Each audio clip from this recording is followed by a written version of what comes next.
Assalamualaikum warahmatullahi wabarakatuh. Nama saya Hapsalana Mora Siregar dengan NIM 21050711054 dari BK1B.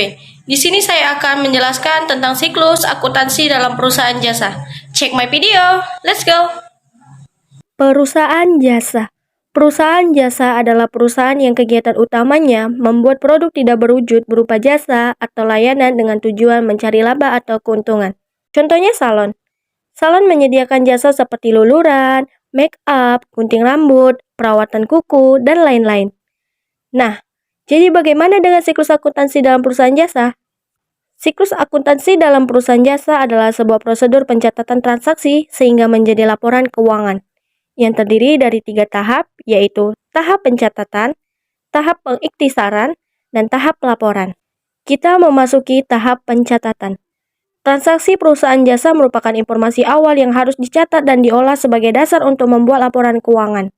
Berikut ini merupakan langkah-langkah dalam tahapan pencatatan perusahaan jasa. Yang pertama, menyiapkan sumber dokumen atau bukti transaksi.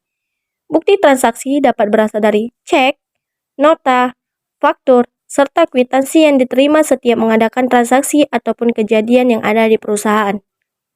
Selanjutnya, dilanjutkan dengan pencatatan ke jurnal umum.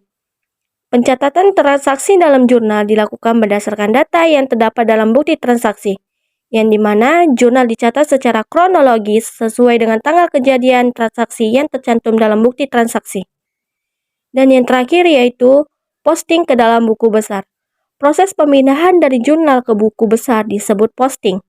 Di dalam buku besar, akun-akun dikelompokkan menurut golongannya, seperti akun raca atau akun real, dan akun nominal atau akun laba rugi. Setelah melewati tahapan pencatatan, kita memasuki tahap pengiktisaran, di mana terdapat beberapa tahap dalam tahap pengiktisaran. Yang pertama yaitu menyusun neraca saldo. Data neraca saldo berasal dari saldo sementara buku besar. Neraca saldo ini dibuat sebagai langkah awal untuk menyusun kertas kerja. Selanjutnya, memasuki ayat jurnal penyesuaian. Terkadang, suatu perusahaan melakukan pencatatan ke dalam laporan. Ada akun-akun yang belum sempat tercatat. Disinilah pencatatan dilakukan untuk mengetahui saldo akun real dan nominal dengan sebenarnya. Setelah menyelesaikan ayat jurnal penyesuaian, kita harus membuat kertas kerja. Kertas kerja adalah alat bantu untuk membuat laporan keuangan dari transaksi yang terjadi di dalam perusahaan selama satu periode akuntansi. Karena berfungsi mengetahui perkembangan perusahaan, maka kertas kerja berisi semua laporan yang terjadi di antara neraca saldo, ayat jurnal, penyesuaian, neraca saldo disesuaikan, ikhtisar laba rugi, dan neraca. Setelah menyusun kertas kerja, langkah selanjutnya adalah jurnal penutup. Jurnal penutup ini untuk menutup akun-akun nominal, prive, ikhtisar laba rugi supaya tidak terjadi perhitungan ulang terhadap transaksi di periode berikutnya. Dan yang terakhir adalah neraca saldo setelah penutupan. Tujuan pembuatan neraca saldo setelah penutupan ini adalah untuk menentukan apakah akun buku besar telah seimbang untuk memulai kegiatan pada periode tertentu. Langkah ini berhubungan pengembalian ayat jurnal penyesuaian tertentu atau jurnal pembalik.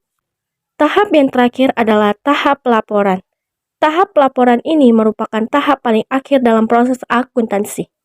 Adapun yang terdapat dalam tahap laporan ini adalah laporan keuangan yang merupakan hasil akhir dari proses akuntansi. Laporan keuangan memiliki unsur-unsur yaitu, yang pertama, laporan laba rugi.